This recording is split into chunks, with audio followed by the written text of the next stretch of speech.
Hoje eu estou aqui com o engenheiro Amilcar Brunazzo e ele é especialista, né, se aprofundou bastante no assunto de urnas eletrônicas e ele vai falar um pouco sobre isso. Então, Amilcar, eu queria que você se apresentasse, falasse sobre sua formação e falasse o que você acha importante hoje, a situação atual das urnas eletrônicas no Brasil. Olá, Daniel. Olá, todo mundo.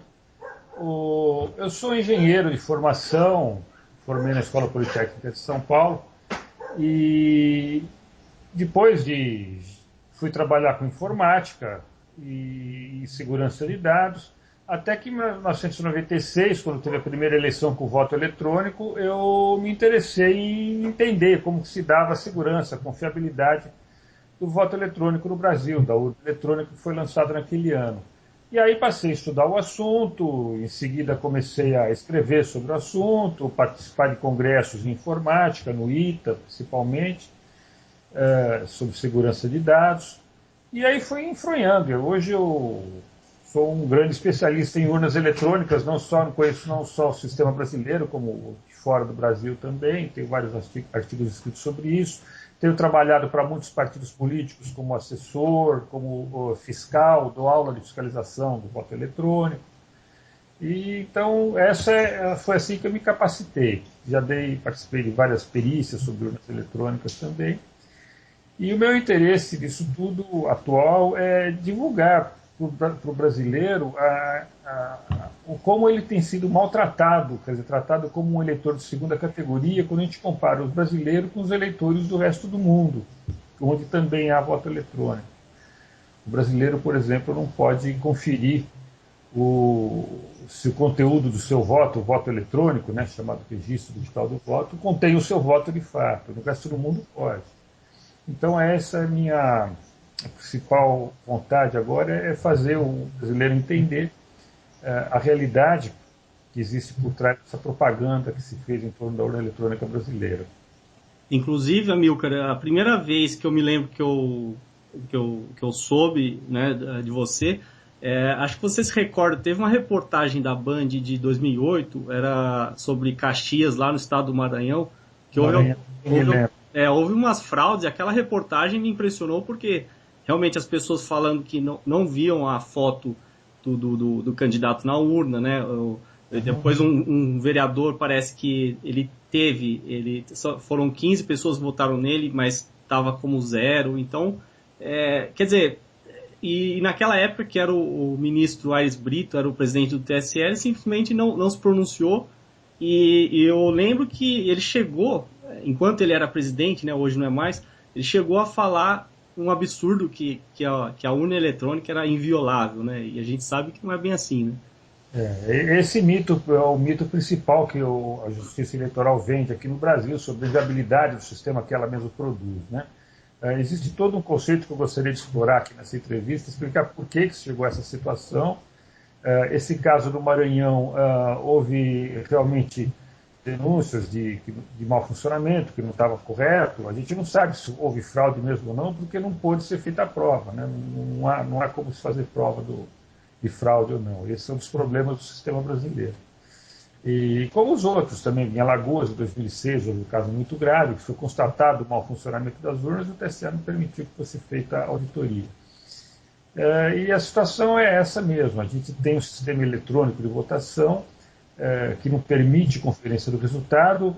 Nem quem desconfia, quer dizer, nem o candidato que perdeu consegue provar que houve fraude, nem o candidato que ganhou consegue ganhar que ganhou sem fraude, né? Provar que ganhou sem fraude. É um absurdo um sistema desse. Ele é rejeitado no mundo inteiro, ao contrário do que a maioria do pessoal pensa. Né? E tudo isso é consequência dos poderes da justiça eleitoral, que chama justiça eleitoral, mas na verdade é o administrador eleitoral no Brasil. Exatamente, é um absurdo. E aqui tem uma propaganda forte, como você falou, que é como se fosse uma solução moderna, né, confiável, mas, enfim. Agora, fazendo a pergunta direta, né, então, quais seriam as principais críticas que você tem a fazer em relação ao sistema eleitoral, à urna eletrônica, né, o que precisaria ser mudado, né, se puder comentar sobre isso. Assim, pode até falar tecnicamente o que que você percebe de problema. Tá, esse aí é um assunto que eu gostaria de tratar assim bem em tópicos, né? Certo, Qual é o problema do processo eleitoral brasileiro? O primeiro problema é jurídico, não é técnico, não tem a ver com a urna eletrônica especificamente. É o problema do acúmulo de poderes da autoridade eleitoral brasileira. Só no Brasil ocorre isso, de a autoridade eleitoral ela ter as funções de administrativas, né, de administrar o processo eleitoral, normativas de regular o processo eleitoral através de resoluções, normas, e judiciário de julgar qualquer pendência dentro do processo eleitoral. Só no Brasil existe esse acúmulo de poderes, ou seja, no Brasil o princípio da tripartição de poderes, que foi desenvolvido principalmente a partir da Revolução Francesa, no final do século XVIII, ele ainda não chegou no processo eleitoral brasileiro. Nós ainda não temos tripartição de poderes no processo eleitoral brasileiro. E qual é a consequência desse acúmulo de poderes da autoridade eleitoral? É autoritarismo. Onde há acúmulo de poderes, há abuso de poder, há autoritarismo, há falta de transparência. Então, essas três características, autoritarismo, falta de transparência e abuso de poder, é o que marca o processo eleitoral, inclusive o processo eleitoral eletrônico no Brasil. Aí depois a gente pode agora falar do problema técnico, né? Por que a urna eletrônica tem problemas? Ela tem problemas por causa desse autoritarismo que vem lá da Justiça Eleitoral, que impõe o modelo e não aceita debate, não aceita que o sistema, ele não aceita abrir o sistema para auditoria, né? Ou fazer um sistema que seja auditável, vamos dizer assim. E ela impõe isso porque ela tem poderes para isso. Por exemplo, esse problema ainda, vou falando ainda do acúmulo de poderes. Quando há algum problema técnico na urna eletrônica, por exemplo, como houve lá em Maranhão, que você citou, como houve em Alagoas, como eu citei em 2006, foi constatado um problema técnico, havia mau funcionamento do equipamento. Quem é o administrador, o responsável por fazer esse negócio funcionar e deu problema? Era a autoridade eleitoral, a Justiça Eleitoral. E o candidato ficou insatisfeito com o resultado, o que ele fez? Ele entrou com recurso. Contra quem? Contra a Justiça Eleitoral, porque ela era administradora. E quem julgou esse recurso? A Justiça Eleitoral, porque ela era juíza. Então, ela, como juiz, ela estava julgando o processo em que ela era ré. O próprio juiz é réu. O juiz que julga, ele é réu no sentido que ele é o administrador que ofereceu aquele sistema que não funcionou. A consequência disso, quando se quebra aquela chamada relação triangular do direito, ou seja, que existe uma parte ativa, uma parte passiva e o terceiro polo é o juiz julgando, não existe no processo eleitoral brasileiro quando se trata de julgar problemas técnicos nas urnas eletrônicas, porque o juiz vai ser sempre o administrador responsável pelo processo, e ele nunca é culpado, obviamente ele nunca se julga culpado, e ele abusa do poder, e foi o que aconteceu, por exemplo, nesses casos que não foi permitida a auditoria, né, uma auditoria livre, aberta. No caso de Alagoas, por exemplo, que para mim é o caso mais emblemático, foi cobrado 2 milhões do candidato que descobriu que houve mau funcionamento, analisou os arquivos que são fornecidos, os arquivos de log, os arquivos de boletins de urnas, analisou tudo e mostrou que aqueles arquivos estavam incoerentes, havia incoerências entre as informações dentro desses arquivos, ofereceu essa informação para a Justiça Eleitoral e pediu para que fosse feita uma auditoria para saber o que ocorreu. Ela cobrou 2 milhões do candidato para fazer a auditoria. O candidato não tinha 2 milhões, não quis pagar 2 milhões, enfim, não é qualquer candidato que tem 2 milhões de dinheiro para pagar depois da eleição, né? Então ele foi condenado por litigância de má-fé, porque denunciou e não pagou para fazer a auditoria. E a auditoria não foi feita, né? Então, você vê qual é o mal desse problema, desse acúmulo de poderes. E desse acúmulo de poderes, quer dizer, que resulta em falta de transparência do processo, foi nesse ambiente que nasceu a urna eletrônica, o modelo brasileiro da urna eletrônica. E toda a propaganda que vem junto com ela, que nos faz pensar, que fez o brasileiro pensar que o modelo é modelo para o mundo inteiro, que todo mundo tem inveja do nosso sistema, que a gente é pioneiro, que a gente é líder, e todo mundo quer copiar nosso sistema. Tudo isso são informações falsas. Acho muito importante essa oportunidade que você está me dando, Daniel, porque se todo o pessoal que trabalhasse com comunicação na internet, jornalistas, se conscientizasse desse problema, a importância de fazer a contrapropaganda, porque esse autoritarismo, esse poder supremo aí da justiça eleitoral, eles acabaram construindo uma imagem que funcionou bem, né? 90% do povo aceita a urna brasileira, né? A urna eletrônica brasileira, apesar dela não ter transparência nenhuma. Exatamente. E eu fiquei impressionado com o seu relato do candidato ter que pagar para fazer a auditoria, quer dizer... E pagar um preço primitivo, né? 2 milhões para o candidato. Depois, qual é o candidato que você desconfia? Você descobre, você pede os arquivos, os candidatos têm, os partidos têm direito a pedir os arquivos digitais gerados no processo eleitoral. Né? São os arquivos de log, arquivos de boletins de urna, arquivos de registros digitais do voto. Analisando esses arquivos de cada urna, se encontrou incoerências. Aí fala, bom, eu não sei o que significa, se houve desvio de voto ou não. Né? Por exemplo, em Alagoas, tinha urnas que o arquivo de boletim de urnas dava uma quantidade de votos, o arquivo de log dava outra quantidade de votos totais. Né? Então, não sabia o que tinha acontecido. Aí você pede para descobrir o que aconteceu e fala, você tem que pagar 2 milhões, senão você não vai saber. Não, é praticamente inviabilizar, né? Agora... eu acho, inclusive, interessante comparar o que aconteceu em 2006 em Ohio, nos Estados Unidos. A urna brasileira é fabricada por um fabricante chamado Diebold Procomp. É uma empresa americana. E ela fabrica urnas também lá nos Estados Unidos, ou melhor, fabricava. Né? Até em 2004 ela teve problemas na Flórida, não, foi como que é? Na Califórnia. Em 2006 teve problema em Ohio, as urnas eletrônicas da Diebold, lá nos Estados Unidos. Uhum. Ohio, quando deu problema lá, foi no mesmo momento que deu problema nas urnas aqui em Alagoas. Constatou-se que os arquivos da auditoria indicavam um mau funcionamento. Agora, isso aí foi o começo do processo nos dois lugares, Ohio e Alagoas. Se encontrou arquivos que indicavam mau funcionamento do sistema das urnas eletrônicas fabricadas pelos mesmos fabricantes. São modelos diferentes, os deles lá são mais modernos que o nosso, tela touchscreen é melhor, mas a estrutura lógica é a mesma dos dois sistemas. E, bom, qual foi a diferença no procedimento? Em Ohio, a autoridade eleitoral, que não é a juíza, ela permitiu uma auditoria no processo, pagou pela auditoria, constatou que houve mau funcionamento no sistema e multou o fabricante. O fabricante foi banido da Califórnia em 2004, foi banido de Ohio em 2006. Não podia mais fornecer urnas eletrônicas nesses estados. Logo em seguida, o presidente da firma caiu e ele vendeu a parte de urna eletrônica. Hoje a Diebold não fabrica mais urna eletrônica nos Estados Unidos. Isso foi lá em Ohio. E aqui no Brasil o que aconteceu? Eles pegaram as urnas eletrônicas, separaram, porque estava um questionamento jurídico, compraram mais 6 mil urnas eletrônicas do mesmo fabricante para poder usar na eleição de 2008 e puniram o candidato que denunciou o problema. Né? O contrário, né? O contrário... Aqui o fabricante foi premiado com a compra de outras urnas. Quer dizer, deu defeito as urnas de 2006, que foram usadas em 2006, eles tiraram essas urnas de circulação, compraram 6 mil para pôr no lugar. E...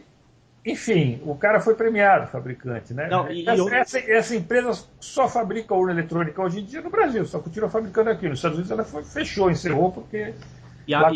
E as urnas eletrônicas que a gente vai usar nas eleições de 2012 são essas desse mesmo fabricante?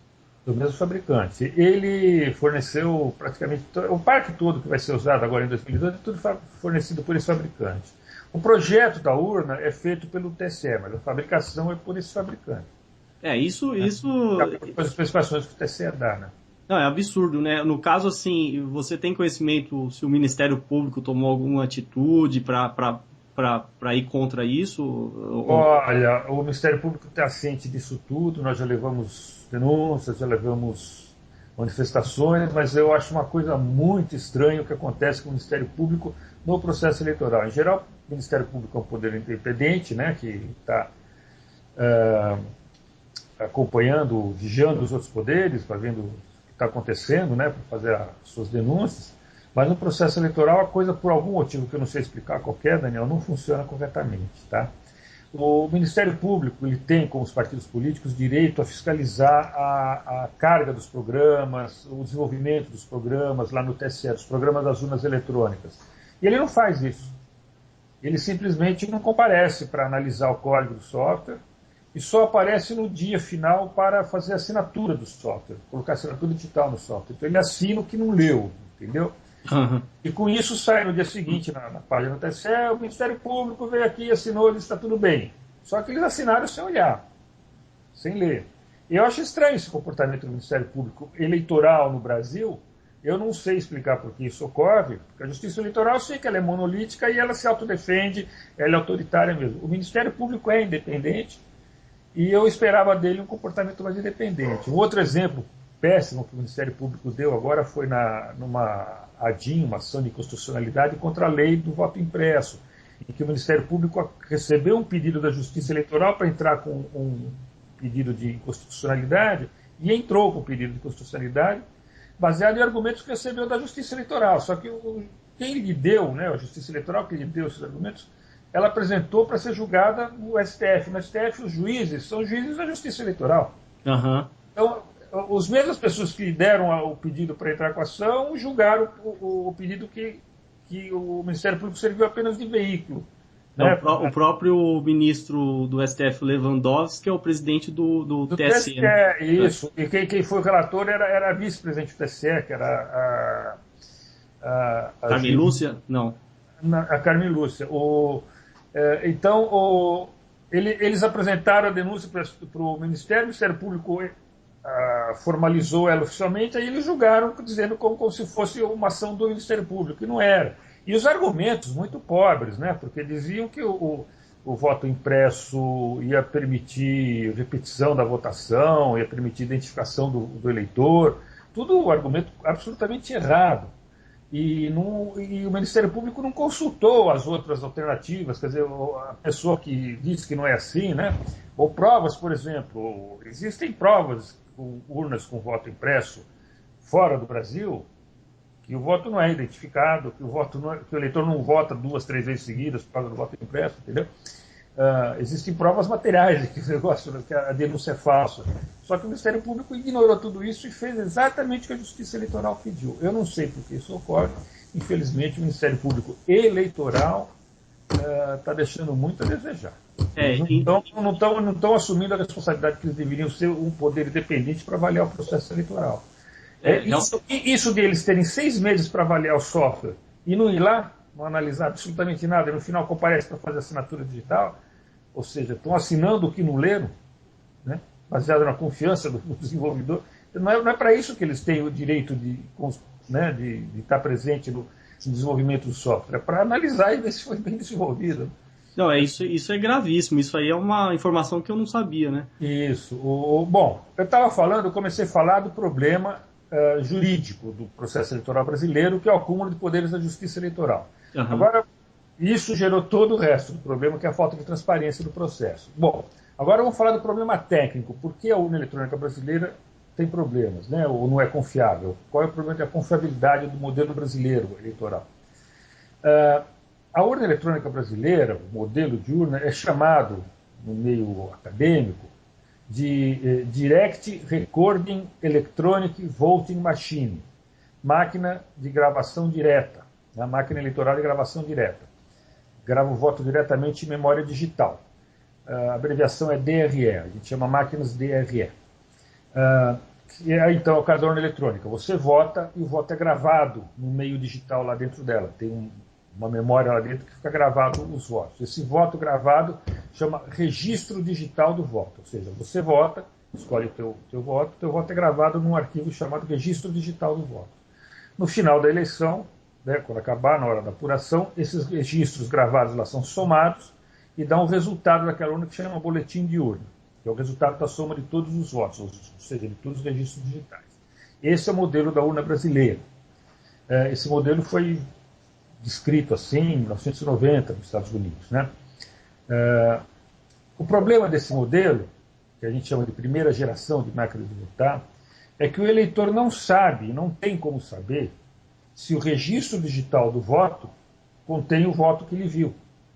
Porque uma coisa é o que você vê na tela, É o voto em potencial, vamos dizer assim. Você vê na tela da máquina aquilo que você quer votar e você confirma. Depois que você confirma, o seu voto é gravado. Um arquivo chamado Registro Digital do Voto. Como você vai saber, você eleitor, se o que foi gravado no Registro Digital do Voto é o seu voto? Aham. Tá?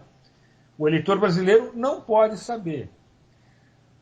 É proibido. A Justiça Eleitoral não permite que o eleitor saiba o que foi gravado como sendo o voto do eleitor, não permite que o próprio eleitor veja o que foi gravado como sendo o voto dele. Tá? Uhum. Para contornar esse problema, veio a segunda geração de máquinas eleitorais, que é as máquinas eleitorais que gravam o voto eletronicamente, mas mantém uma segunda gravação, um segundo registro do voto que o eleitor possa conferir. Tá? Esse segundo registro, normalmente, é o voto impresso. A urna grava o voto no registro digital e imprime o voto no papel. Então, cada voto vai ter duas vias. Vai ter uma via impressa e uma via digital. O eleitor pode conferir a via impressa. Ele pode ver que a via impressa, ele vê o que está gravado. Né? Certo. Essa do registro eletrônico é que ele não vê o que foi gravado. Aí esse voto impresso, que o eleitor viu, a gente chama de voto impresso conferível pelo eleitor, né? O eleitor pode conferir que é o voto dele, é guardado numa urna comum. Após a eleição, se pode fazer uma auditoria, se a soma dos votos impressos é igual à soma dos votos eletrônicos. Tá? Essa é a chamada segunda geração de máquinas de votar, que está sendo usada no mundo inteiro, menos no Brasil e na Índia. Só o Brasil e a Índia ainda mantêm máquinas de primeira geração. Uhum. Que não dá para o eleitor conferir o registro. O resto do mundo está exigindo, onde está sendo implantado sistemas eleitorais eletrônicos, né, de voto eletrônico, estão usando sistemas assim, de segunda geração, que a gente chama. Uma variação do sistema de segunda geração, uma alternativa. Em vez da urna imprimir o voto, também pode ser feito o seguinte: o eleitor escreve o voto à mão, numa célula, preenche os campos, né, coloca num scanner. O scanner lê o conteúdo do voto e apresenta na tela, e o eleitor confirma. Então, o voto vai existir a via material escrita pelo eleitor, que é o voto material, e depois o scanner que ele confirma é gravado no registro digital, ou seja, continua tendo duas vias do voto. Uhum. Então, essa variação, ou com o scanner, ou com o voto sendo impresso pela urna eletrônica, é o que se usa no resto do mundo, hoje em dia, fora o Brasil e a Índia. Certo. Então, os equipamentos de segunda geração são esses que permitem que o eleitor veja o registro do voto. E depois, esse voto que o eleitor viu, de fato, conferiu, é usado para fazer a auditoria do voto eletrônico. O voto eletrônico ele é rápido na apuração. O problema do voto eletrônico em máquinas de primeira geração, como as urnas brasileiras, é que não permite você saber se ele está somando rápido, mas você não sabe se está somando certo. Você não sabe se aqueles votos que estão somando são os votos mesmo.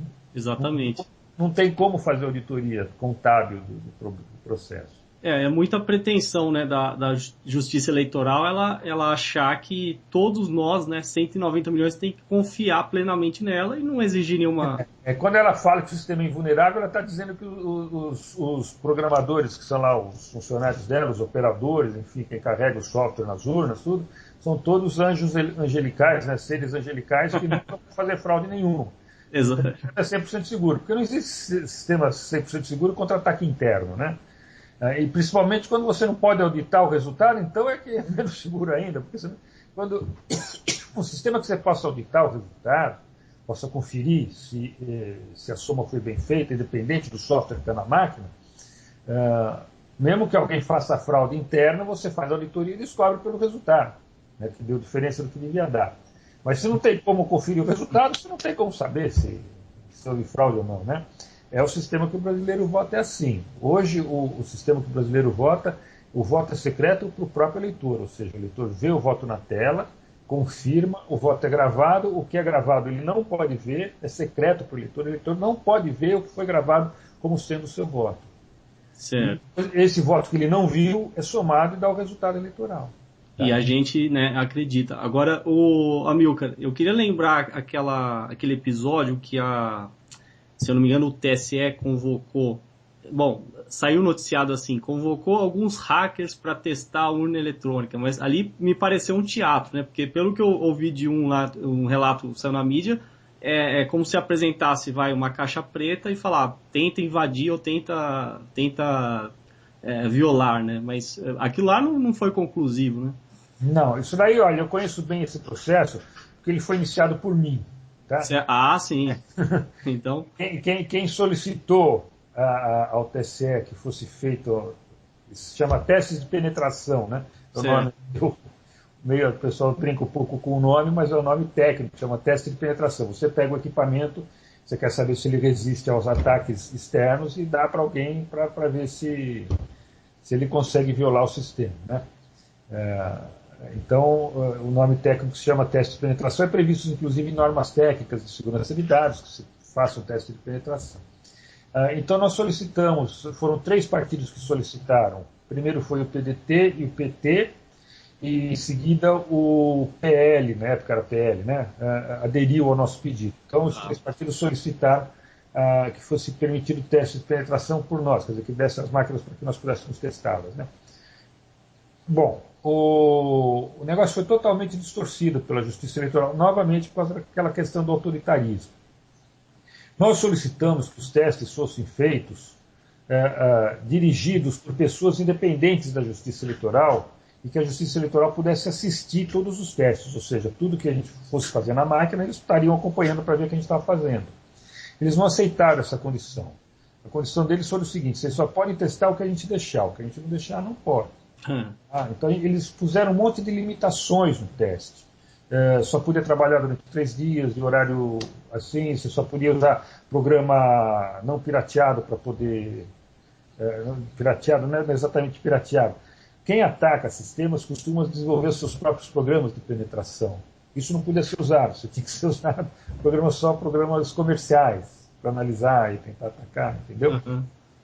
Tinha um monte de limitações. Olha, o resultado é o seguinte: no mundo já houve testes de penetração em urnas eletrônicas, diversos testes, uma dezena deles. Os testes que foram livres, em que a pessoa pegou a máquina, né, os interessados em atacar, pegaram a máquina, estudaram, tiveram sucesso, ou seja, eles conseguiram invadir as urnas eletrônicas. Teve 2 testes que não foram livres. Foi o teste feito na Índia e o teste depois feito no Brasil. Quando nós solicitamos para o TSE para fazer esse teste, o TSE enrolou durante 3 anos, ele não respondia, ele não permitia.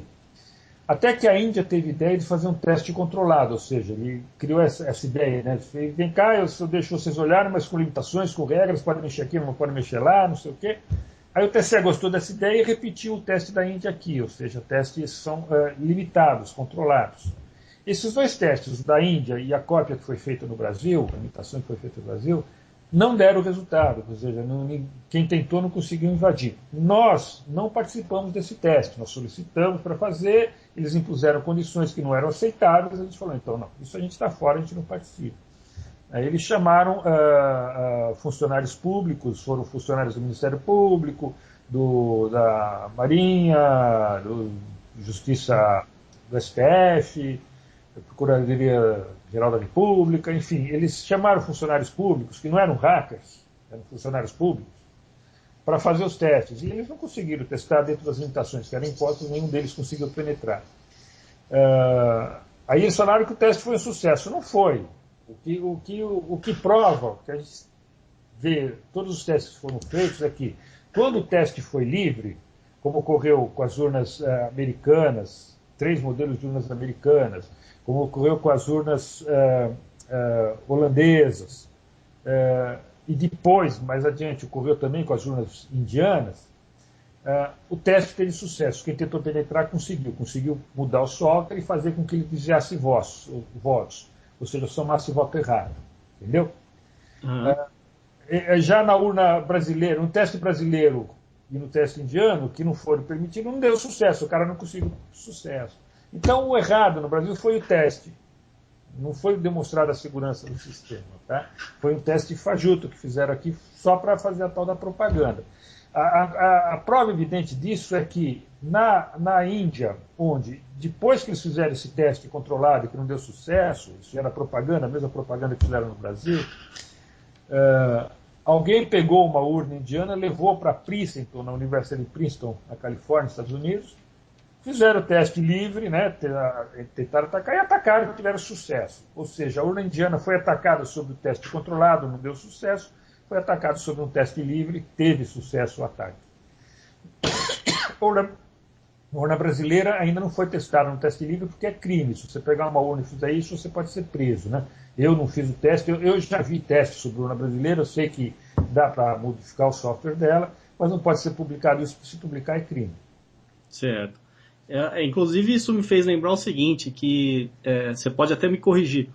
Salvo engano, no começo, parece que eles usavam o Windows como sistema operacional, depois mudaram para o Linux, né?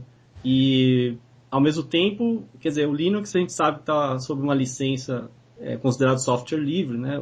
Você tem que ter acesso ao código, mas o código em si, o código-fonte do programa ali que está rodando em cima do Linux já não é, obviamente não é software livre, senão a gente teria acesso, né? Não, é aberto, sim. Viu? É aberto?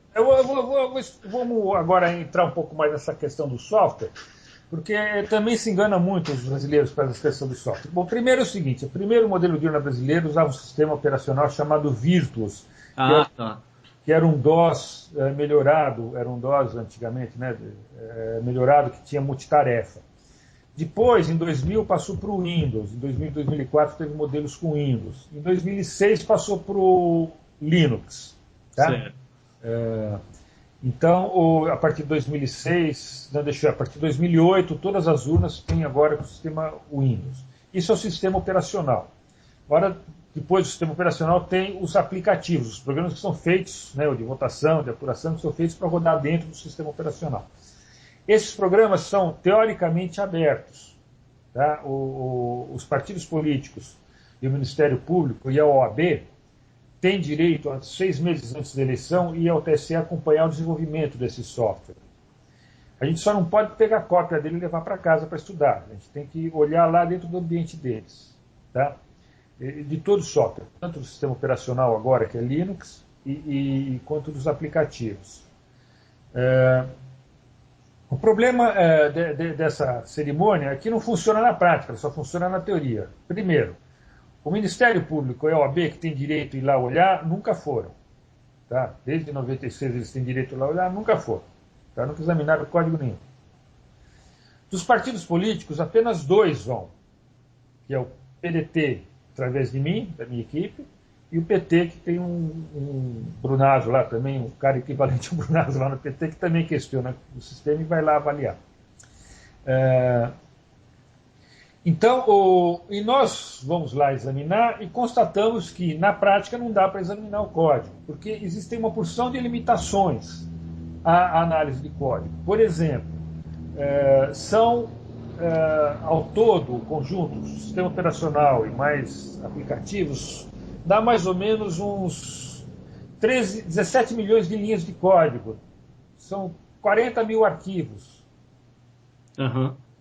E eles estão mudando esses arquivos constantemente. Apesar de a gente ter 6 meses para analisar, na véspera de completar os 6 meses, quando é feita a compilação do sistema, eles estão mudando os programas. Então eu examino tudo durante 5 meses, quando eu vou lá analisar, eles mudaram 2, 3 linhas. 2, 3 linhas é suficiente para mudar tudo.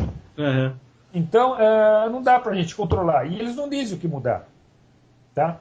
Eu fiz uma solicitação específica, que eles fizeram uma opção de correções em 2008, falando, olha, quero saber que modificações foram feitas em função do relatório que vocês receberam do Ministério da Ciência e Tecnologia, que tinha dado lá umas sugestões para eles modificarem os sistemas. Eles se recusaram a nos informar o que eles tinham modificado. Eles falaram, está aí o programa, você procura e acha que foi modificado. Tá? Então, na prática, não funciona. O PT, por exemplo, teve um problema gravíssimo agora em 2010.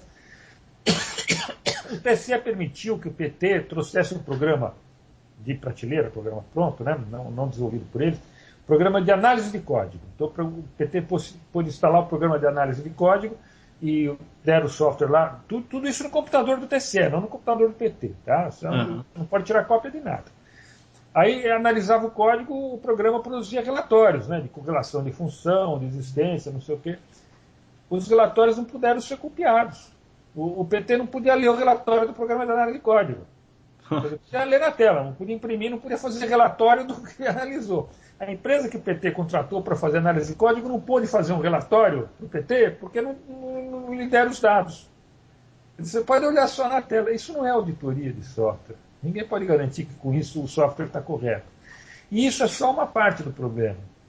Quando pega o software, você tem que compilar ele, para saber se foi compilado o software que você viu, também não é. Em 2008, eu constatei que eles mostraram um código para a gente até a véspera do dia da eleição, e no dia da eleição, no dia da compilação, eles estavam compilando outro código, com modificações.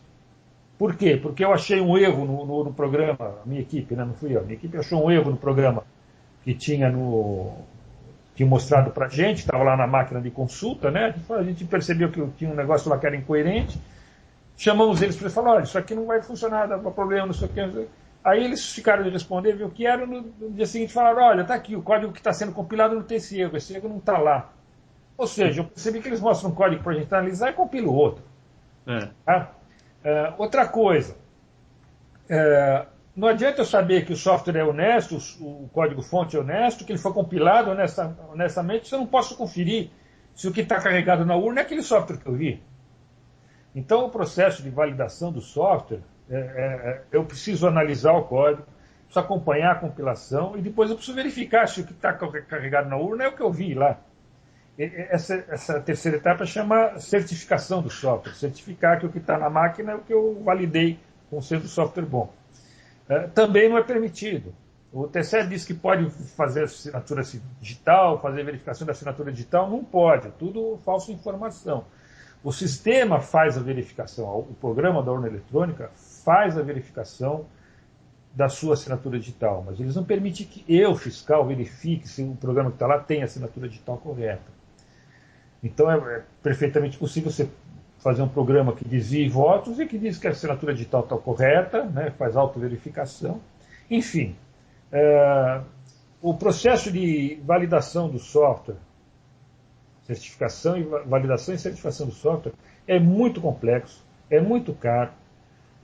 Quem tentou fazer, que é o PT e o PDT, não conseguem, denunciam, escrevem o relatório dizendo a gente não consegue fazer, não funciona. O Ministério Público que devia fazer não faz, a OAB não tem culpa, ela não tem verba para fazer isso. Dizem que a OAB pode ir lá fazer a verificação, mas a OAB não tem verba para fazer essa verificação, que custa muito caro. Né? Também não faz. Enfim, o software que está na urna eletrônica brasileira nunca foi conferido por ninguém. Os únicos que controlam é a autoridade eleitoral. Tá? E por mais que eles falam que pode verificar, que está à disposição, que está lá, pode ir lá ver o código, eles impõem um monte de condições, um monte de regras que na prática não permite que você verifique coisa nenhuma. Este problema de que não dá para garantir que o software da urna está funcionando corretamente, e em 2006, em Alagoas, não estava funcionando corretamente, deu um monte de defeito no software, em 2008 voltou a dar um monte de problema, que gerou aquela que eu chamei de segunda geração de máquinas de votar. Essas máquinas de votar que eu falei que registra o voto, né, o registro digital do voto, mas tem que ter um segundo registro do voto, que é o registro material do voto, vamos dizer assim, ou impresso, ou escrito à mão, alguma coisa.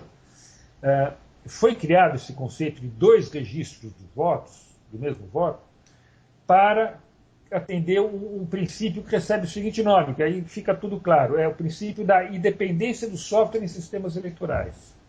O princípio da independência do software em sistemas eleitorais, que gerou essas máquinas de segunda geração que está sendo usada no resto do mundo, quer dizer o seguinte, eu tenho que ter um jeito de auditar o resultado da urna, o bom funcionamento dela, sem depender de confiar no software. Porque para eu garantir que 400 mil urnas eletrônicas estão todas no Brasil inteiro com o software correto, é complicadíssimo, é caríssimo, ninguém tem estrutura para isso. O Ministério Público, por exemplo, que tem o programa de assinatura digital, não faz a verificação da assinatura digital porque é complicadíssimo de fazer. Tá? Uhum. É fazer. Não, realmente. Fazer de maneira segura, né? Então, foi assim que se criou essas máquinas de segunda geração, ou seja, para criar um jeito de auditar o resultado da eleição que não dependa de eu confiar no software. E quando uma máquina atende o princípio da independência do software, ou seja, eu posso auditar o resultado sem precisar conferir o software, se o software está funcionando direto, eu vou conferir só a soma menos os votos. Não importa que software esteja lá. Eu não preciso conferir o software se eu consigo auditar o input e o output e verificar que estão corretos. Quer dizer, eu pego os votos e pego a soma dos votos, vejo que bate, não importa se o software está lá, está somando certo ou errado. Eu sei qual é o resultado e tem que dar aquele resultado. Esse é o conceito de a segunda geração de máquinas de votar, que não existe ainda no Brasil, né? Inclusive, Amilcar, a sua explanação ficou tão clara que qualquer um que ouça o que você falou fica abismado. Eles podem fazer se quiserem, tá?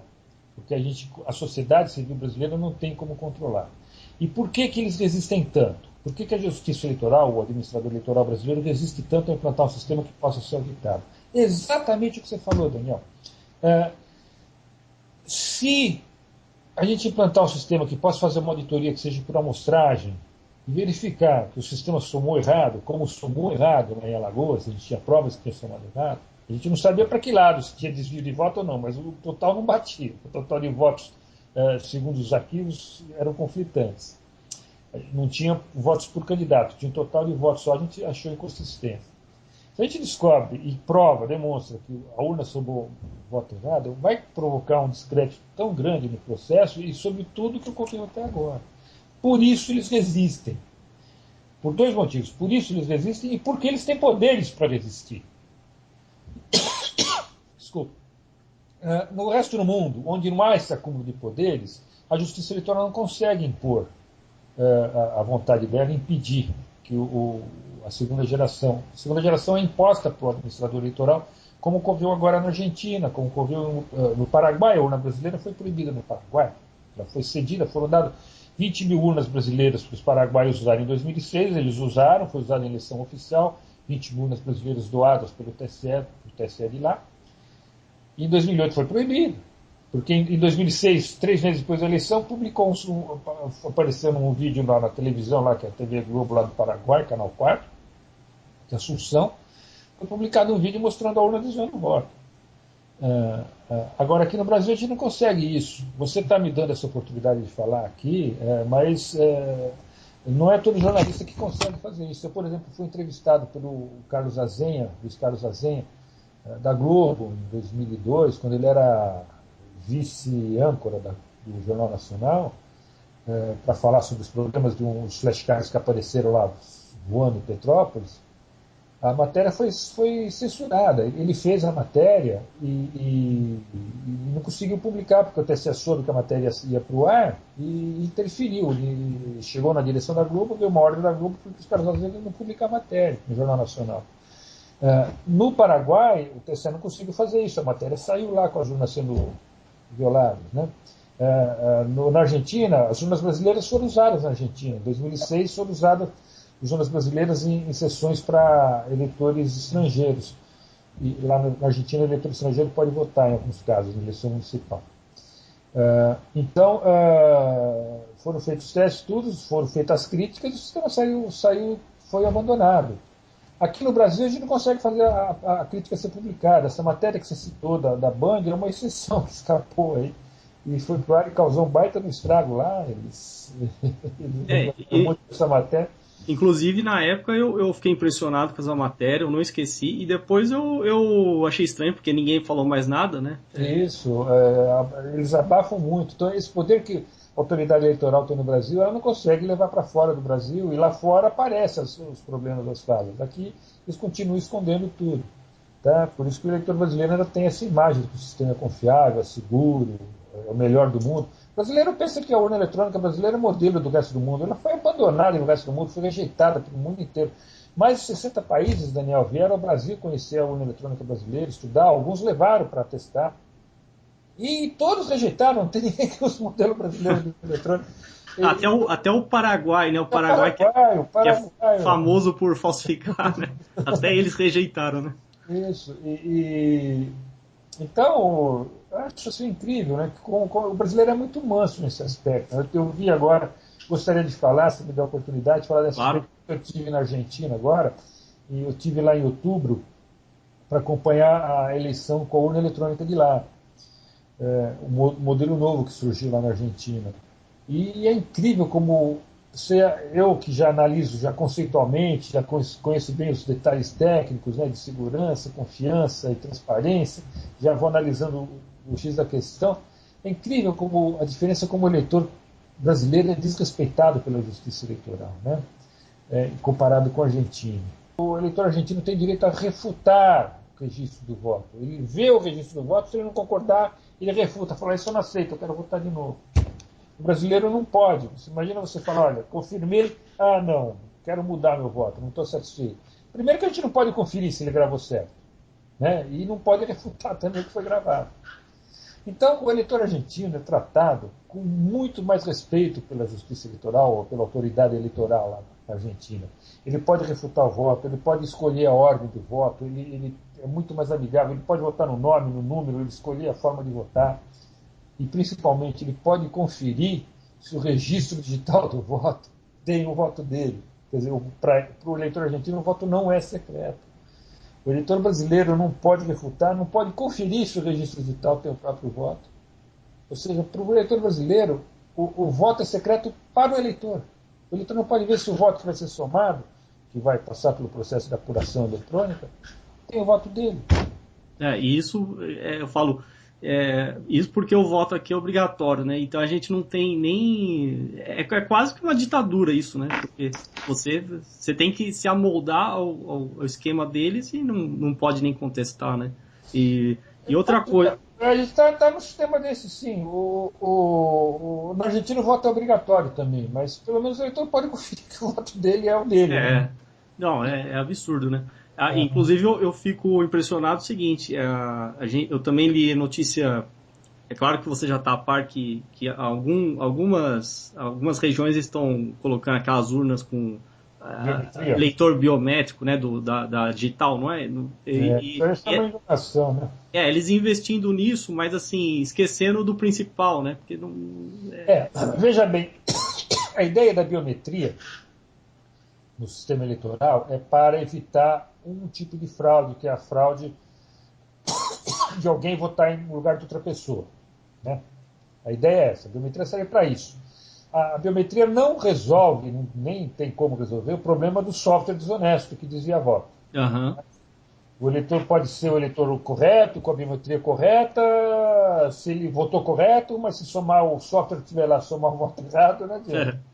Então, a biometria não resolve o problema do software, ela é feita para resolver outros problemas. Tá? É o problema do eleitor que vota no lugar, de alguém que vota no lugar do eleitor verdadeiro. O eleitor falta, alguém vota no lugar dele. Por exemplo, uma fraude muito comum, que é fácil de fazer na urna eletrônica brasileira, é a fraude do mesário, que a gente chama.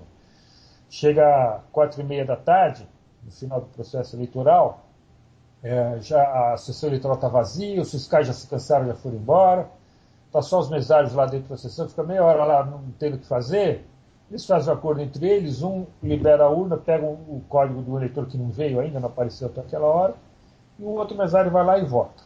Ou seja, os mesários engravidam a urna. Isso é perfeitamente possível com a urna brasileira. Tá? Então, a ideia da urna biométrica seria acabar com essas fraudes.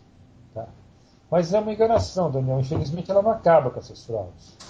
Mesmo com a urna biométrica, é possível mesário por votos na urna.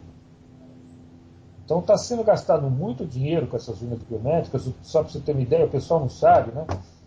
Quando eu falo da urna argentina, que é o modelo moderno, que estão usando agora, eles falam, bom, mas a Argentina fez agora, a urna brasileira é velha, por isso que não tem a tela grande.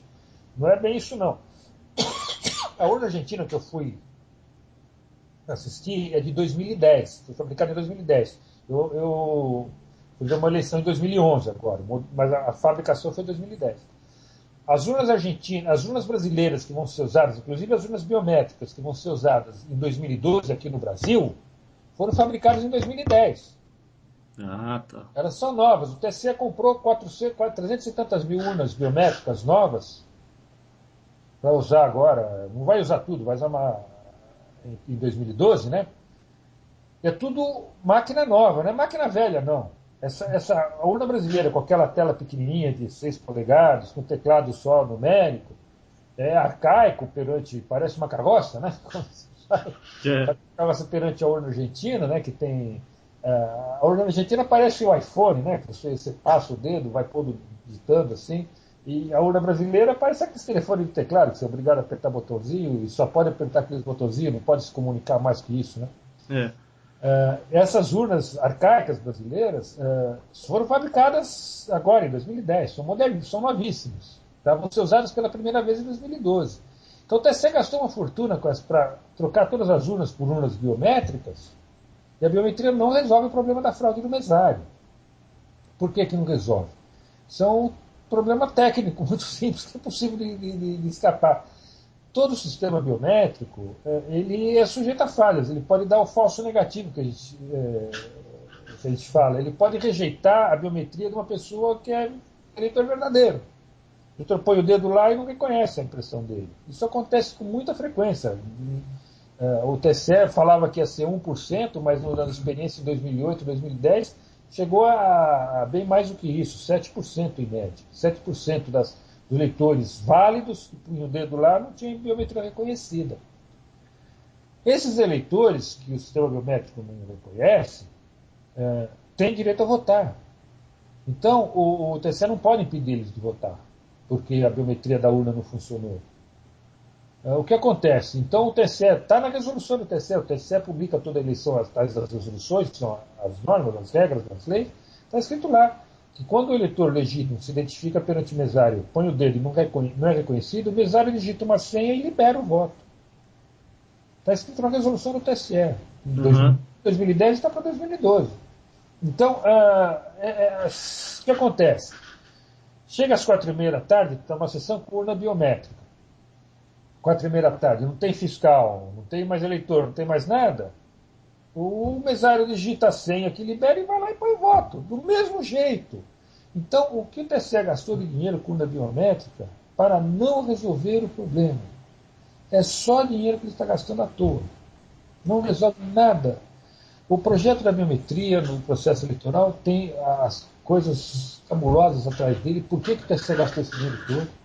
Para você ter uma ideia, o TSE comprou equipamentos caríssimos para coletar a impressão digital dos 10 dedos dos eleitores e está montando esse cadastro, com os 10 dedos, impressão digital dos 10 dedos dos eleitores, e foto de alta resolução. Essas fotos que o computador traça e identifica qual é a pessoa só de analisar a foto. Tem que ser foto de alta resolução. O TSE está montando esse cadastro, com os dados que ele está coletando. Ele está dizendo, olha, precisa do eleitor, por causa das urnas biométricas, para fazer um novo cadastro eleitoral. Ele está fazendo um monte de cidades aí, né? Já eram 60 cidades em 2010, agora já tem umas 300, 400 cidades que estão fazendo. Já tem até capital do estado fazendo isso. O que acontece? Você captura as 10 impressões digitais, está montando um banco de dados enorme. Veja, são 10 impressões digitais, 130 milhões de eleitores, dá 1 bilhão e 300 mil impressões digitais que tem guardadas. Você precisa de um supercomputador, computadores enormes para guardar essa base de dados. E ela tem que ser segura. Né? Então o TSE está investindo um baita no dinheiro para montar essa base de dados e ele não usa.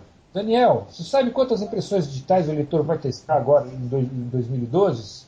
Os eleitores que forem votar em urnas biométricas, eles vão colocar um dedo indicador, se não reconhecer, eles vão colocar outro, se não reconhecer, o mesário digita a senha. O TSE só usa 2 impressões digitais e coleta as 10. Ele não usa foto de alta resolução. O título, você vai fazer o cadastro eleitoral para fornecer a biometria para o TSE, poder votar depois de número biométrica, ele bate tua foto e te devolve o título eleitoral sem foto. O novo título eleitoral não tem foto. O TSE não usa essas informações. Ele está montando esse cadastro por outro motivo, Daniel. Ele não está montando esse cadastro para evitar a fraude, porque ele não evita a fraude no mesário.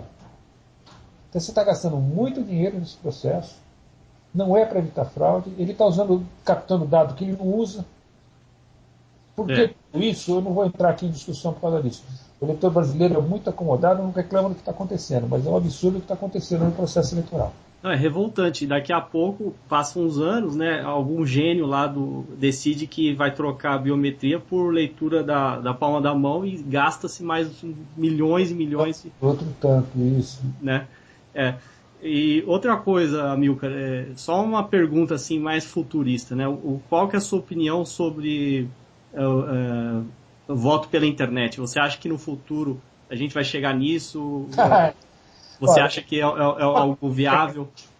Primeiro tem um detalhe importante, o tal da cabine indevassável, né, Daniel? Uhum. Desde já fazem 3 séculos, aí vai para quase 3 séculos, que se criou o conceito de cabine indevassável, ou seja, que o eleitor tem que votar num ambiente em que ele não possa ser coagido, né? O ambiente onde ele vota, né? Com isso, não dá para fazer voto pela internet em casa. Por exemplo, se pudesse ter eleição pela internet aqui em casa, a minha casa é uma família grande, tem mulher, filhos, empregado, neto, tio, avô, né? Filho do empregado, não sei o quê, são 10 pessoas. Eu garantiria 10 votos para o meu candidato. Certo. Então, o voto pela internet não pode ser feito de casa, tem que ser feito em ambiente secreto, ambiente isolado. Você vai ter que ir até o local onde está esse ambiente para votar. Uhum. Não, eu perguntei mais porque assim. Você vê que esse problema do sigilo do voto já complica. É. Não dá para fazer voto pela internet. Estou na praia no meu celular, digito no meu celular e voto e pronto, continuo na praia. Não dá, você vai ter que ir até o local para votar. Exatamente. Eventualmente poderia fazer que você não precisa ir até a tua cidade. Você pode votar na outra cidade, no escritório eleitoral que tiver na cidade que você está. Então, o voto em trânsito, vamos dizer isso. Isso é possível, voto em trânsito. Mas o voto pela internet ia ser complicado. E o voto pela internet tem um problema. Ele vai ser dependente de software. Ele vai ser de primeira geração necessariamente. Certo. Tá? Não dá para fazer, ou pelo menos seria complicadíssimo, fazer um voto pela internet de segunda geração, ou seja, que fosse independente do software, que eu pudesse auditar o resultado dependente do software que está rodando em todas as máquinas, né? Entre a que você vota até a máquina que apura. Enfim, o voto pela internet não tem solução técnica adequada ainda. Nos Estados Unidos ele foi proibido. Os Estados Unidos que saíram na frente com essa questão do voto pela internet, e em 2004 eles fizeram um grupo de estudo. Eles queriam implantar o voto pela internet, primeiro para os soldados que estavam em guerra, né, lutando pelo mundo inteiro, eles queriam que os soldados pudessem votar na eleição presidencial. Então, tentaram estudar o sistema de voto pela internet para os soldados e depois isso seria estendido para a internet geral para todo eleitor americano. Mas foi rejeitado o projeto, chegaram à conclusão que não há forma de fazer voto por internet seguro. Não há. Decisão de quem inventou a internet. Tá? Existem experiências com voto pela internet, acho que na Estônia, se não me engano, mas não é seguro. Também na Austrália, mas não é seguro. Em relação assim, legislação, o que tem hoje? Assim, tem projeto de lei para implantar, para mudar a situação atual? O que. Olha, existe uma lei no Brasil que previa a migração para a urna eletrônica de segunda geração a partir de 2014. Foi uma briga aprovar essa lei, porque o TSE fez muita pressão no Senado, na Câmara, depois na Presidência da República. O ministro, né, o Jobim, que era ex-presidente do TSE, era ministro do Lula, pediu para o Lula vetar a lei, mas graças a Deus a gente conseguiu aprovar a lei e a lei estava valendo. Para 2014 seria implantado urnas de segunda geração no Brasil. Aí veio aquele caso que eu já citei aqui, a Justiça Eleitoral, os juízes eleitorais, o Colégio de Presidentes de Tribunais Eleitorais, pediram para o Ministério Público entrar com uma denúncia de inconstitucionalidade dessa lei. Tá. Tá? A denúncia é absolutamente errada, equivocada. Diz que o voto impresso, ou seja, o segundo registro do voto, vai permitir violação do voto. É mentira, está errado, o conceito está completamente errado. E diz que o eleitor poderia votar mais de uma vez por causa disso. Também está errado. Mas o Ministério Público entrou com isso, aí atendendo o pedido do Colégio de Presidentes de Tribunais Eleitorais. Aí foi para ser julgado no Supremo por quem? Pelos juízes que são juízes da Justiça Eleitoral. Uhum. Ou seja, eles fizeram o pedido e eles eram juízes da ação que eles eram autores, basicamente é isso. Né? E eles suspenderam a lei. Olha. Eles não tiveram coragem de declarar inconstitucionalidade, porque não é. Eles suspenderam a lei em caráter cautelar e vão julgar, sabe-se lá quando, se a lei é constitucional ou não. Então a lei não está mais valendo no Brasil. O que aconteceu? Como essa denúncia de inconstitucionalidade não tem pé nem cabeça, existe já um julgado, isso já existe jurisprudência na Alemanha, de que a urna eletrônica sem voto impresso é inconstitucional, e o TSE, o STF brasileiro quer julgar o contrário, quer dizer que o voto impresso é inconstitucional, ia chocar, ia dar choque de jurisprudência. Os juízes brasileiros iam ter que explicar para os alemães, né, eles explicar por que eles estão jogando ao contrário deles lá. Então, o que aconteceu? O TSE pegou um deputado e um senador, depois que ele suspendeu a lei, ele pegou um deputado e um senador e deu um projeto para cada um, idêntico, para eles revogando a lei. Essa lei que o STF já suspendeu, um senador e um deputado federal entraram com o projeto de lei revogando a lei do voto impresso. Tá? Tirar do STF a obrigação de declarar ela inconstitucional, porque ela não é inconstitucional. Esse projeto de lei, derrubando a lei do voto impresso, que é de 2014, está caminhando na Câmara, já foi aprovado no Senado, está na Câmara agora. A gente vai ver se a gente consegue segurar isso na Câmara para não ser aprovado. Mas o gozado é que 2 projetos de lei entrou um na Câmara e um no Senado, de autores diferentes, mas o texto é igualzinho, ou seja, a mesma origem, vieram da Justiça Eleitoral, que não tem coragem de se apresentar como autora, ela esconde, né? Tem problema do autoritarismo, tudo, né? Ela não pode dizer como autora, já que ela tem interesse na coisa. Esse caso do Ministério Público ter servido de fantoche aí de laranja, né? O Colégio Eleitoral de Presidentes, do TSE, da Justiça Eleitoral, eles pediram para o Ministério Público entrar com o processo, porque se eles entrassem, fica na cara que eles são autores e juízes do mesmo processo. Né? Então eles pediram para o Ministério Público entrar de laranja, o Ministério Público aceitou e participou dessa farsa. Então é isso, a questão do projeto de lei, existe esse projeto de lei que está na Câmara agora, querendo acabar com a lei do voto de segunda geração, de máquina de segunda geração para o Brasil. Vamos ver se a gente consegue fazer, se consegue segurar isso lá. Tem mais. Agora, é muito difícil enfrentar esse poder da justiça eleitoral, desse autoritarismo dela, porque muitos políticos têm medo dela, né? Por exemplo, esse deputado e esse senador que apresentaram o projeto de lei que receberam da justiça eleitoral, né? Os dois apresentaram 2 textos idênticos, no mesma data. Imagina você candidato, né? Todo político é candidato, recebendo do juiz eleitoral um pedido. Olha, faz um favor, apresenta esse projeto de lei lá para tirar essa lei que está incomodando a gente não gosta aqui. Qual é o candidato que vai ter coragem de negar isso, né? Bom, alguns têm, a maioria aceita a pressão do juiz, né? Então é fogo, viu? Esse problema do acúmulo de poderes da justiça eleitoral do Brasil está causando um mal muito grande para o nosso processo eleitoral. Total falta de transparência, total falta de respeito para o eleitor. O eleitor não pode. O voto é um absurdo, o voto ser secreto para o próprio eleitor. Né? No Brasil. Como é que você vai exercer a sua cidadania, né? Isso, imaginar uma democracia onde você não tem certeza em quem você votou, né? Uma coisa que a gente notou nessa eleição da Argentina é isso. Os juízes lá, os eleitorais, eles respeitam muito mais os fiscais dos partidos, certo?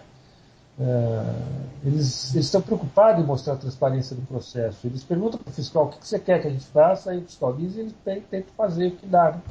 Aqui no Brasil não, é tudo imposto, é tudo mandado. Você pede um negócio e eles negam com argumentos absurdos, né? Eu, por exemplo, essa tela grande, eu entrei com um pedido no TSE, em nome do partido, do PDT, para que a tela da urna eletrônica fosse ampliada, já que eu vi que eles iam fazer essas urnas biométricas, né, iam comprar 300 mil urnas novas. Então, antes da compra, a gente entrou com um pedido para que nas novas urnas viesse com tela grande, sem teclado, para facilitar, para poder votar no nome do candidato, né, para poder votar na foto do candidato. Então, eles rejeitaram assim, não deram nem satisfação. Para que eles vão mudar o projeto deles? Vocês querem isso? Para nós não interessa, não vai dar trabalho para a gente mudar o software, sei lá o que eles pensaram.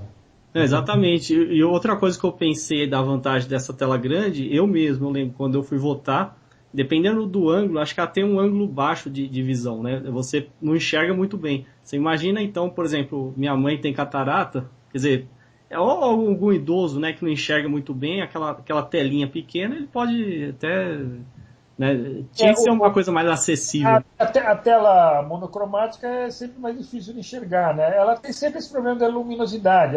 Todas as urnas têm um botãozinho atrás que você regulando aumenta ou diminui a luminosidade, né, da tela. Mas nem sempre está bem regulado esse botão, nem sempre o que é bom para um eleitor é bom para o outro, né? Dá esse problema assim, muito comum. Já uma tela colorida com mais informação, que você pode botar no nome, ou botar no texto, ou botar. Você põe o dedo onde está escrito o nome do cara, né? Você não precisa botar. Enfim, tem mais opções, né? Aham. Bom, então, uma última pergunta, Milka. Qual que é a sua opinião sobre o voto facultativo, né? Você não acha que, assim, uma democracia, você não acha absurdo que o voto seja obrigatório, obrigar o eleitor a votar? Qual a sua opinião? Eu sempre fui contra o voto facultativo, isso desde comecei a pensar no problema na época de faculdade, né? Então, quando eu comecei a votar em 18 anos de idade, já se vão lá 40 anos, né? Mais de 40 anos, sempre fui contra o voto obrigatório. Sou a favor do voto facultativo. Ah, sim. Eu falei errado no começo, né? Não, eu sou contra o voto obrigatório, a favor do voto Sim, facultativo. sim, Eu sim. acho absurdo um dever obrigatório, né? Um direito obrigatório, né? Exatamente, algo que, né? Com certeza. Acho que Bom, ele tem argumentos, conheço pessoas sérias que defendem o voto obrigatório, porque por causa dessa marginalização, diversidade cultural que tem no país, gente muito mal informada, mas obrigar o cara a votar não está resolvendo, né? Ele acaba vendendo voto, acaba sendo enganado. Eu acho que devia mais. Eu não gosto dessa tutela sobre o eleitor. Acho que mais tem que dar responsabilidade para eles e exigir que ele vote direito, né? Quem quiser votar, vota. Quem exatamente. compreender a importância, vota. Quem não compreender, não atrapalha, né? Exatamente. Só uma outra Tem que curiosidade que eu. dar, e tem que dar educação correta para todo mundo, né? Isso tem que dar Claro, saúde, tudo. E o voto não ser obrigatório. com certeza. E uma outra curiosidade que eu tive agora, eu lembrei, assim, a gente estava falando sobre a questão lá do código-fonte, né, da urna, ou então as urnas de segunda geração, que permitem uma segunda, né, apuração. E a gente nem tocou na questão também da transmissão dos votos e também na questão do servidor, que é quem vai receber os dados e vai computar isso, né? Quer dizer, é claro que a de segunda geração já resolve isso porque você tem um outro mecanismo de apuração, mas a gente também não sabe o que Sabe acontece. na Argentina como é que é? Na Argentina, a apuração dos votos de cada urna é feita na sessão eleitoral. Ah, Então, tá. acabou a eleição, lá acaba às 18 horas, o, o mesário mesmo pega aquela urna com os votos e soma através da máquina. Ele pega aqueles votos, como eu disse, basta aproximar a cédula da máquina, que o voto aparece na tela. O mesário coloca em modo de apuração, chama os fiscais e vai encostando o voto desculpe, o voto na máquina e a máquina vai contando. Vocês estavam vendo o voto que está impresso, igual o voto que está na tela, e vai ver a soma que está certa. Então, a apuração é fiscalizada. Isso é outra diferença também no sistema argentino. O fiscal pode acompanhar a apuração. Aqui não. Aqui a urna eletrônica dá um resultado, chamado boletim de urna. O fiscal não tem como ver se aquele resultado é a soma dos registros de estado de voto. Não tem como. Na Argentina, a soma é feita na frente do fiscal. Bom, aí quando acaba a apuração, né, o mesário lá grava numa outra cédula dessa, que tem um chip embutido, ele grava o resultado numa cédula para transmitir. E grava enquanto as células tiverem e dá para cada fiscal. Cada fiscal leva consigo um papel, um documento que tem a quantidade de votos, né, daquela urna gravada no chip e impresso no papel.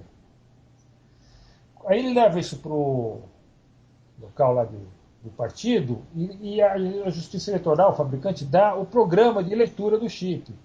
Então, depois ele vai lá, encosta o chip e ele faz a totalização na casa dele, lá no escritório dele, do partido. Uhum. Bater com a totalização da Justiça Eleitoral. Bacana. Aí quando esse resultado de cada sessão é transmitido pela internet. Eles vão lá, tem um computador ligado na internet, encosta o chip o computador e depois transmite para a totalização. Lá na central de totalização, o fiscal que estiver lá, que é outro fiscal, a hora que chega o resultado, eles imprimem e dão uma cópia para o fiscal. O fiscal ele recebe uma cópia do resultado antes dele ser transmitido, e lá na central de totalização, o fiscal do mesmo partido recebe uma cópia depois que o resultado chegou lá, transmitido. E aí ele vai levar lá para o escritório e vai verificar se um bateu com o outro. Entendeu? Isso para cada sessão eleitoral. Então, lá o fiscal é muito mais respeitado. Quer dizer, o fiscal tem como conferir se a transmissão não, sabe, saiu um resultado aqui, chegou outro lá. Lá ele tem como verificar. Bacana. Não, é outra coisa. A gente teria que se inspirar nesse modelo, né? Bom, então, acho que é isso, né? Você quer fazer comentários finais, considerações finais, mais alguma coisa que faltou? Bom, Daniel, primeiro eu quero agradecer você por essa oportunidade, todo esse tempo que você está me dispondo, né? E te parabenizar você por ter tido sensibilidade para esse tema. Que esse negócio de falar que 90% da população brasileira aceita a urna eletrônica é fogo, é difícil enfrentar esse número, né? Porque está todo mundo enganado, ninguém sabe o que está falando. Mas é um número que está aí, o pessoal aceita mesmo. Né? Então é preciso fazer essa divulgação e você se predispôs a isso, eu agradeço essa oportunidade. E é importante tocar daqui para frente e tentar fazer o brasileiro conscientizar que ele, como eleitor, devia ter seus direitos mais bem respeitados do que vem tendo, né? Deve ser melhor do que é hoje. Sim, concordo. Não, eu que agradeço, né, o seu tempo e praticamente foi uma aula aqui, porque eu tô bem mais informado agora depois de ter ouvido você, né, Amilcar? E você quer deixar algum contato, seu site?